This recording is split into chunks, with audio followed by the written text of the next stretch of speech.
Good afternoon, Luzon, Visayas, and Mindanao. This is Stephen Wanagdosol anchoring for koolNews at 4. You're listening to us right here on News Radio 93.1 on bringing the latest stories that care for you. From the Pag-asa, the clouds clusters monitored outside the Philippine area of responsibility that has developed into a low-pressure area earlier Sunday morning, according to the State Weather Bureau.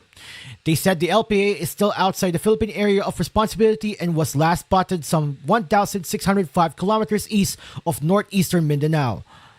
Chris Castañeda said, ayon sa ating latest analysis, mababa yung chance nitong maging bagyo in the next 24 hours at wala rin itong direct effect sa ating bansa. However, she pointed out that Pag-asa does not discount the possibility that this LPA may enter the country's boundary within 24 to 48 hours. On the other hand, Castañeda said easterlies continue to affect the eastern portion of Luzon and Visayas. She also said the entire country will have isolated rain showers due to easterlies and localized thunderstorms. Meanwhile, over 273,000 passengers arrived in ports across the country on November 2, according to the Philippine Coast Guard. In a report on Sunday, PCG said logged 273,695 passengers. Most are traveling to their provinces. Of this figure, 144,689 were outbound passengers and 129,6 were inbound. During the holidays, the PCG also deployed 4,100 frontline personnel in 15 Coast Guard districts. These personnel inspected 2,022 vessels and 2,229 motor bancas.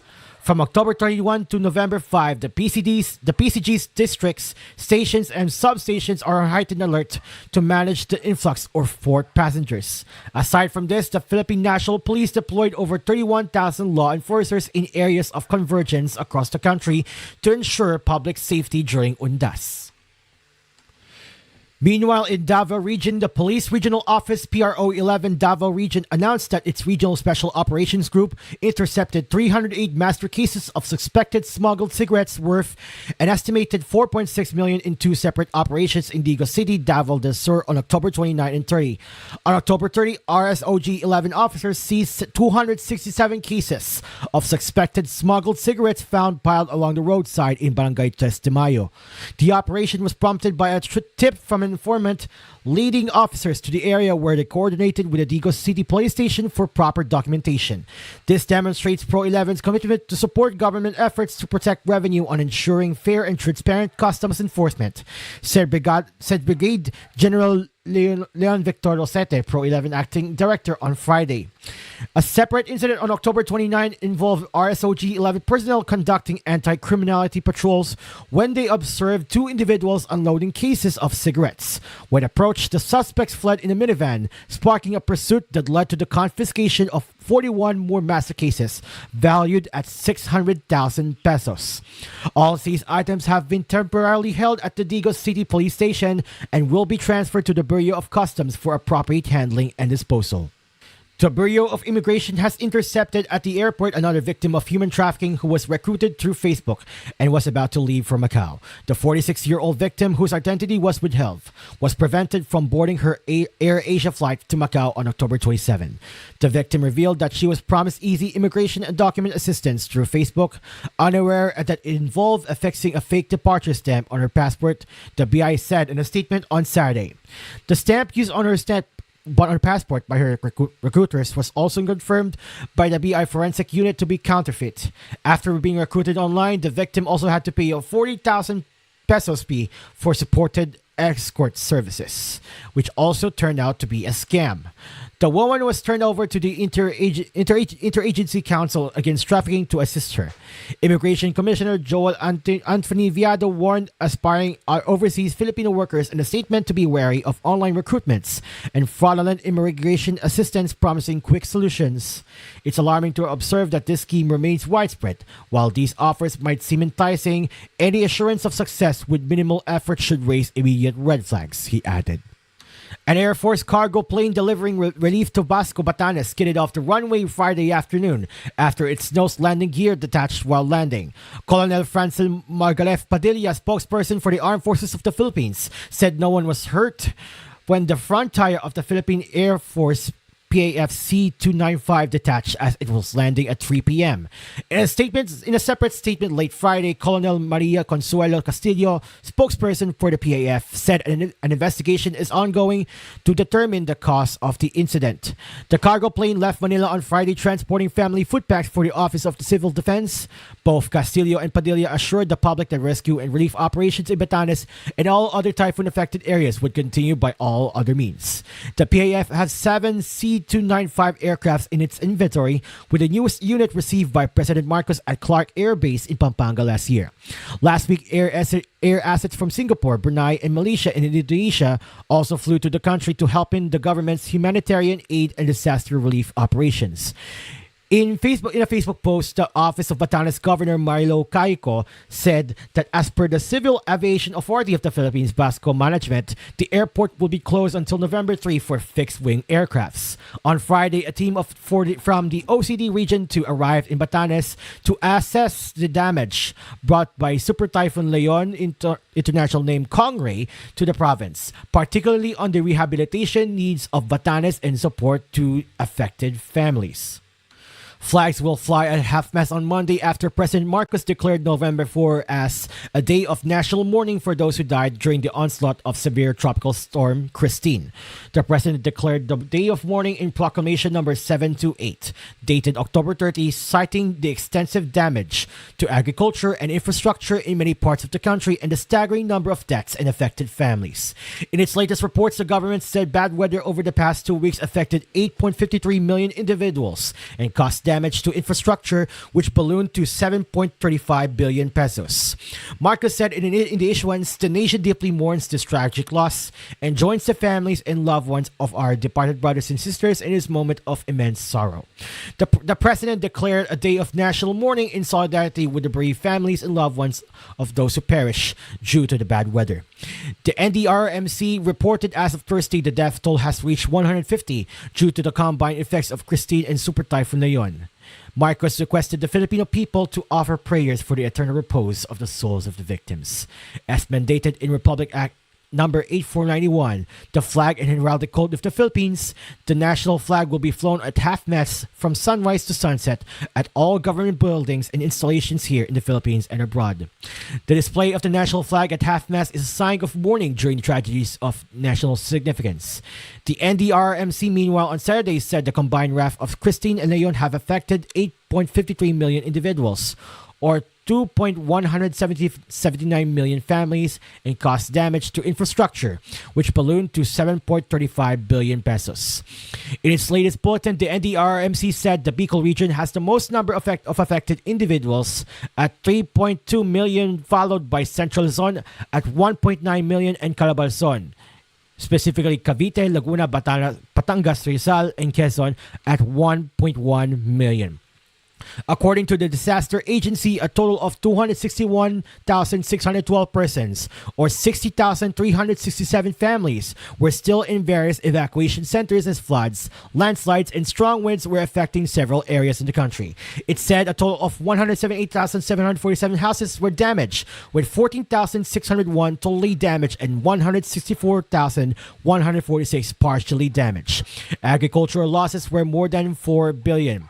The Office of Civil Defense in Bicol earlier reported that the region, one of the hardest hit regions by Christine, sustained more than 6.7 billion pesos in damage to agriculture, infrastructure, and other government properties. A total of 186 roads, mostly in Calabarzon and the Bicol region, have remained impassable, while 34 bridges were still not passable, the NDRMC said. It added the government has so far provided 1.124 billion worth of pesos money assistance to the typhoon victims, as 241 cities and municipalities have been placed under a state of calamity. Marcos has ordered a conveyor belt of aid to ensure the continuous delivery of assistance to the typhoon-hit areas. Christine, the 11th storm to hit the country this year, left the Philippine area of responsibility this October 25, when Leon left the Philippine area of responsibility earlier this Friday.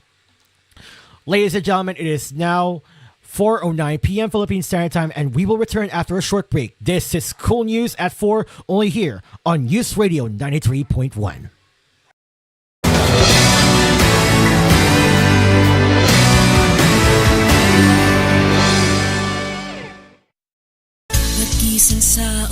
Ay mga sano nga mga bulanon, ini si Doc Bry Palange sa EXL Makabuhay Plus. Nato diha sa Tagbilaran, Bohol, alang sa Health and Wellness Caravan. Magkita ta sa covered court sa Barangay Bohol karong October 8 o sa Barangay Isidro karong October 9. Unsa man ang inyong mga balatian, kita-kits ta base ato ng matabangan. Kauban sa among Makabuhay Plus team sa Health and Wellness Caravan karong October 8 ug October 9. Kini si Doc Bry Palange. Og magaingon, may buhay sa makabuhay. Mamadaming time sa lahat ng gusto nyo. Mamadaming time, Champion Detergent ang gamit ko. Champion na! Sa Champion Quick Wash Technology, less time sa lamada, more time sa pamilya. Tara, discover na. Sumama ka, buksan na iyong mata. Discover one by one, Pinas nagiganda. Ano man ang trip, sigurado worth the trip. Isa-isahin na. Discover one by one, let's fly everyone. Public Service Announcement. The National Telecommunications Commission, or NTC, informs the public that it has received reports regarding individuals pretending to be personnel or employees of the NTC. According to several reports received by the NTC Consumer Welfare and Protection Division, scammers' calls have victims and threatened them, claiming that their phone number is involved in a scam. The victim is then coerced into giving money to supposedly avoid criminal charges and have their mobile numbers removed from the added list of scammers. The NTC strongly reminds the public to be extra cautious against this type of a modus operandi. Such calls are a form of scams and are not legitimate. If you have information about this type of scam, you may report it to the NTC for immediate action through the following official channels. Complaint link at www.ntc.gov.ph. For email, send it at contratechscam@ntc.gov.ph or at consumer@ntc.gov.ph. For calls, you may call 1682, 24/7's consumer hotline, or the numbers 89204464 or 89267722 and 89213251. And for Region 4A, you may call on 043-723-2495 from 8 a.m. to 5 p.m., Monday to Friday. The NTC appreciates members of the public who have reported this form of deception. Coco Martin po, certified Argentina corned beef lover. Kasi naman, ang hibla, malaman. Made with 100% real beef pa. At masarap talaga. Hinahanap-hanap kita. Sarap ng Argentina. Sa presyong abot kaya, promise. Busog ang araw-araw ko. As part of 3 complete meals. Api ka ba sa batas? Huwag kang mag-alala, may lapid law na magtatanggol sa iyo mula kay Senador Lito Lapid. Ito ang Republic Act 9999 o ang Free Legal Assistance Law para sa mga walang abogado. Kahit na sinong lawyer ay pwede mong kunin ng libre dahil pwede nilang ikalta sa tax nila ang charge nila sa kaso mo. Kasi nga, isa lang sa inyo ang dapat bigyan ng Public Attorney's Office o PAO ng abogado na kalaban mo sa kaso. Sa Free Legal Assistance Law o ang Lapid Law, may abogado ka na agad. Lingkod Lapid para sa masang Pilipino. Senator Lito Lapid. Senator Lito Lapid. Kung pagpipiliin kung anong kakainin, gulay ang aking tanging hiling. Karding repolyo at carrots, masustansyang talaga. Broccoli at cauliflower, puno ng vitaminas. Saro, bell pepper at saka sayote. Masarap na iulam, champion na putahe. Mabuti sa katawan, the best sa isipan. Mga gulay ang superstar sa aming kainan. Tara na't kumain at tangkilikin. Gulay na nakahain, huwag palalampasin. Raksa na healthy pa, puno-puno ng sustansya. Gulay number 1. Ang mensaheng ito ay handog sa inyo ng Department of Agriculture at ng hipilang ito. Paano ka mag-online shopping ngayon? Bayad muna bago bukas parcel? Online shopping with ShopSafe. Bukas parcel bago bayad. Introducing M. Luwalier's newest iwas scam service, ShopSafe. ShopSafe is an online escrow service which connects buyers and sellers safely online on Facebook Marketplace, Instagram, and Carousel. Magaan ng online shopping with ShopSafe. Download the Mcash app now or visit mluwalier.com to learn more about it. Shop smart. Sell safe with ShopSafe. Mga karamdaman ba ang problema mo? Subukan ang bago Santon Plus Gold. Santon Plus Gold. Mas pinanakas, mas pinahusa, mas pinagaling. Makatutulong sa paglunas sa mga pamamaga, bukol at iba pang karamdaman sa iyong katawan. Santon Plus Gold. Mabibili sa mga butika. Joey, na-miss ka! Dad, bibisita ako sa crush ko. First time. Kinakabahan nga ako eh. Halika nga dito. Tuturuan ka ng eksperto. Kape muna tayo. Dapat, relax ka lang, Joey. Natural lang ang kilos. Hindi nagpapasiklab at nagpupumilit. Parang itong inumin natin. Mark Cafe. Natural lang. Parang lasa niya. Sige nga, Dad. Masubukan nga. Oh, bibisita ka na? Hindi, Dad. Magma-Mark Cafe na. Mark Cafe 5-in-1 plus 1. Ang sarap ng natural. Now available in groceries and drugstores near you. Mapagpasalamat.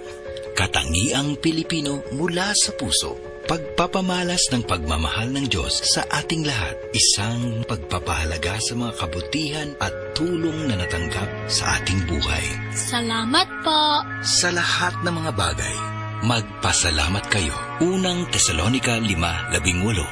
Mapagpasalamat. Ikaw ay M-Extraordinary Pinoy.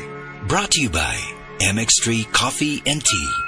Fofo, I think we really need to buy a chest freezer for the meat ng samgyup business natin. Oo nga eh. Pero ano bang magandang chest freezer na bilhin? Siyempre naman, Dowel. Sa Dowel Inverter Chest Freezer, meron na siyang dual function. Chiller and freezer at the same time. Tapos inverter pa, kaya matipid sa kuryente. San ka pa? Talagang pang your business edge ang Dowel, no? Tara G, let's buy one from the nearest store.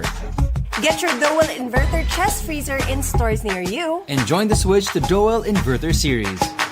Dowel, Dowel, Dowel. This is Mikael Daez. And this is Megan Young for Dowel, bring goodness to life. Si Grace, mag-demo sa among mga mekaniko bahin sa accident insurance. Mabalian, maipit o maigo man sa trabaho, basta insured mo, paningkamutan namong naamoy makuha. Benefits are subject to policy contract provisions. Sun Life Grepa. Gets ka na mo. Kami manubag para nimo. Sindihan ang araw mo! Beefy ang hap-hap! Homie hot beef! Sarap ang hap-hap! Homie chili garlic beef! Pumili sa dalawang umaapoy lang ang sarap goodness ng Homie Mami. Homie hot beef and Homie chili garlic beef. Woo! Ang hap! Sindihan ang araw! Homie ang hap! Homie, the good noodle!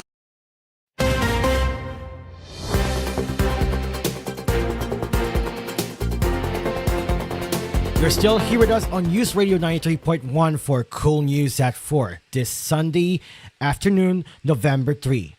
A co-chair of the House Quad Committee investigating the bloody war on illegal drugs vowed that Congress would restore not just accountability, but faith in the government's institutions so that no Filipino will be denied justice. House Public Order and Safety Committee Chair Representative Dan Fernandez gave the assurance on Saturday as Filipinos remembered their departed loved ones on All Souls Day.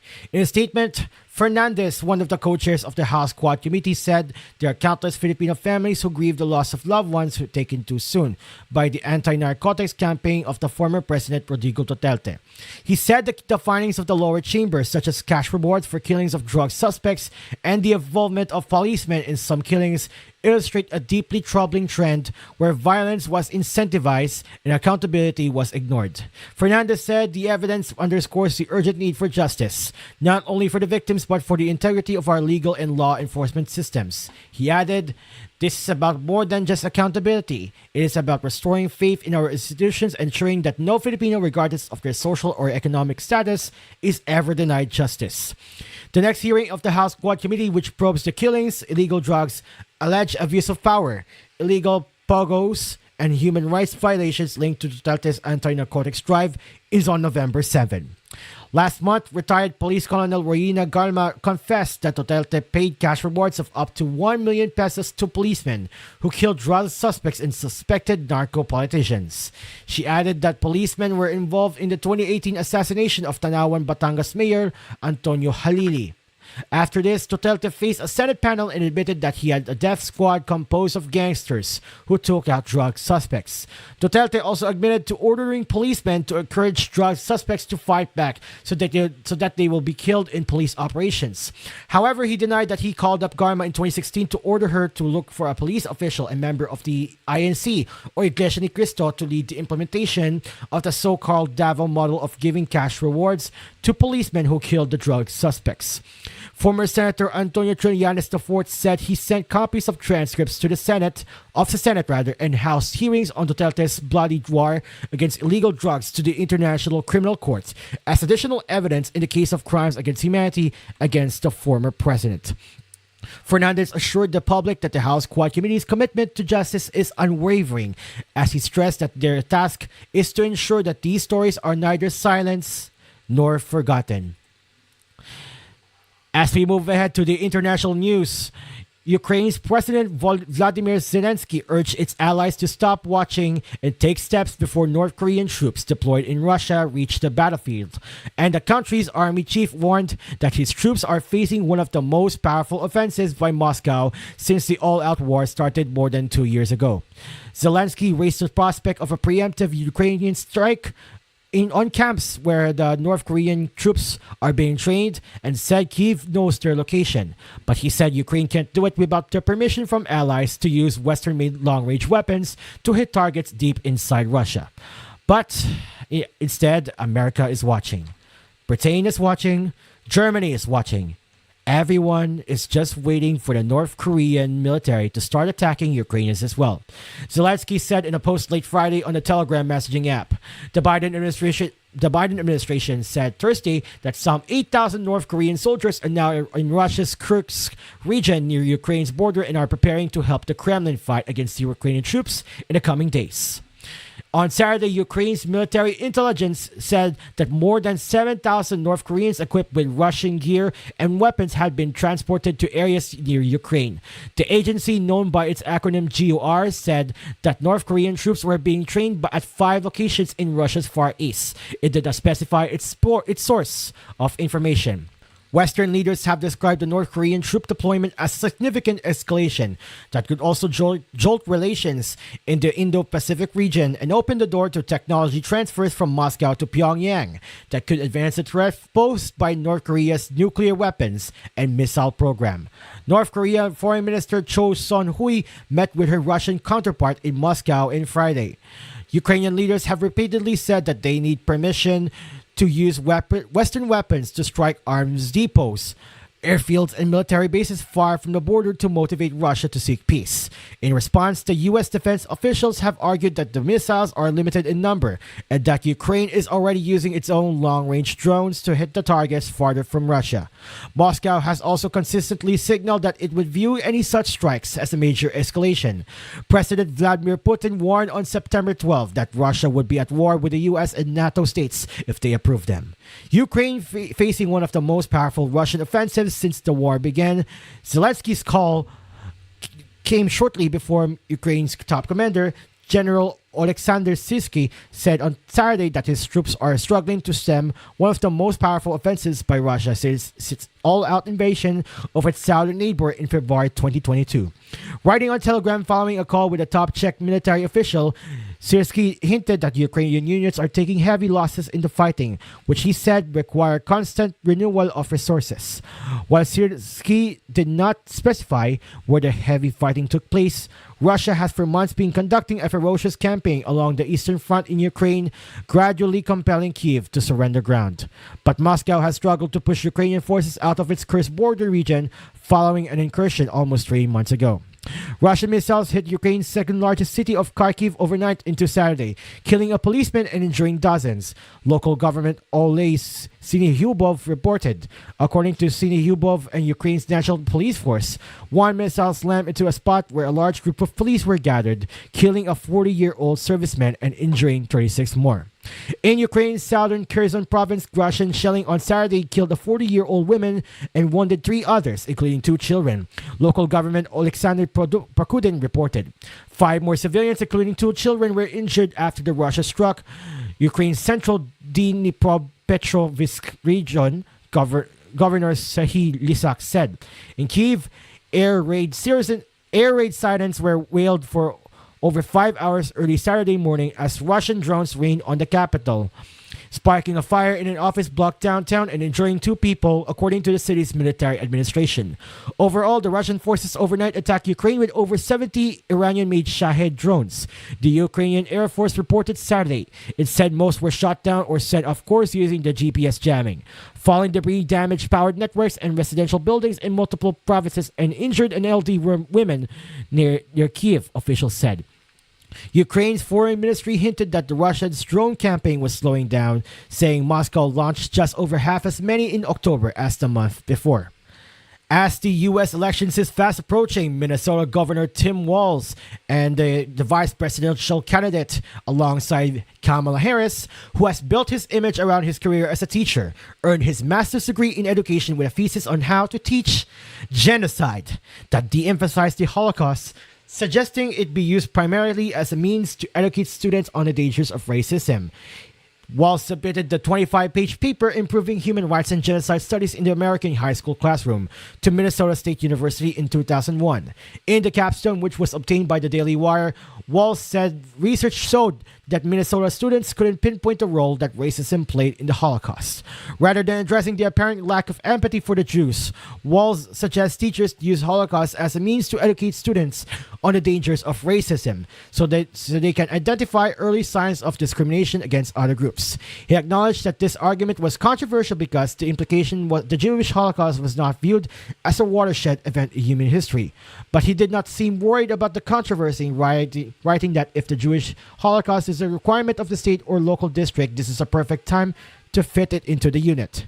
But that at no time should this current unit be referred to as a Holocaust unit. Elsewhere, the paper said American high schools must begin to broaden the scope of studies into genocide and human rights violations. This means continuing to teach the lessons learned in the Jewish Holocaust, but to not limit those lessons to one incident of genocide. The paper proposed requirements geared toward giving students the necessary background information to apply historical examples of abuses to current world situations. Its introduction complained about a Jewish-oriented focus on the Holocaust. It said, "What never again means is never again will the European Jews be killed in Europe. It does not mean never again to genocide." Walz running mate Vice President Kamala Harris has repeatedly likened former President Donald Trump to Adolf Hitler, a rhetorical barb that some Jews may say simultaneously degrades the severity of the actual Holocaust and uses its memory to manipulate the people for political reasons. Trump was president from 2017 to 2021 and did not kill 6 million people. Walz leaves it to the school teachers to identify which groups and countries may be on the precipice of genocide and flag them to students. He said teachers could single out some countries that are experiencing pre-genocidal conditions. Political, social, and economic intervention may help prevent future genocide, Walz writes. Great care must be taken by the teacher to choose examples of economic conditions that are found in all cases where genocide occurs. The same is true of the political climate of the times the genocide was committed. He said schools are teaching about the Jewish Holocaust, but the way it's traditionally being taught is not leading to increased knowledge of the causes of genocide in all parts of the world. Better methods of instruction, a variety of resources, and a commitment to the teaching of the causes of genocide rather than specific incidents will give students the understanding of the elements that lead to genocide. Compared to state laws which mandating teaching of the Holocaust, he pointed approvingly to a Massachusetts law mandating the teaching of human rights abuses, which listed the transatlantic slave trade first and the Holocaust and the Mussolini fascist regime last, in which the key change was the lack of emphasis on the Holocaust and a broader definition of genocide and human rights as areas of study. This multidisciplinary approach was what researchers have found to work. Walz lauded the modern resources in which the Armenian genocide and the Cambodian genocide was presented in the same manner as the database for Holocaust. This equality of subject treatment was also reflective of the current trends in the genocide education. He does not mention the Holodomor, in which the Soviet Union killed up to 5 million Ukrainians. The traditional mindset of Holocaust education stated horrible acts committed against others were done by evil people. This seems to remove all possible causes for the acts for the human realm and move them into the good versus evil realm. This does nothing to teach the causes of the actions, he wrote. Wall's capstones includes widespread spelling and grammar issues. The governor misuses the apostrophes in phrases like Amnesty International's webpage and repeatedly writes lead where he meant led. And that is all for Cool News at 4 this afternoon. It is now 4:30 p.m. Philippine Standard Time. I'm Stephen Managdasol. We will return later for Cool News at 6 and Cool News Prime Time, respectively. You're still listening here on News Radio 93.1. Take care and God bless the Republic of the Philippines.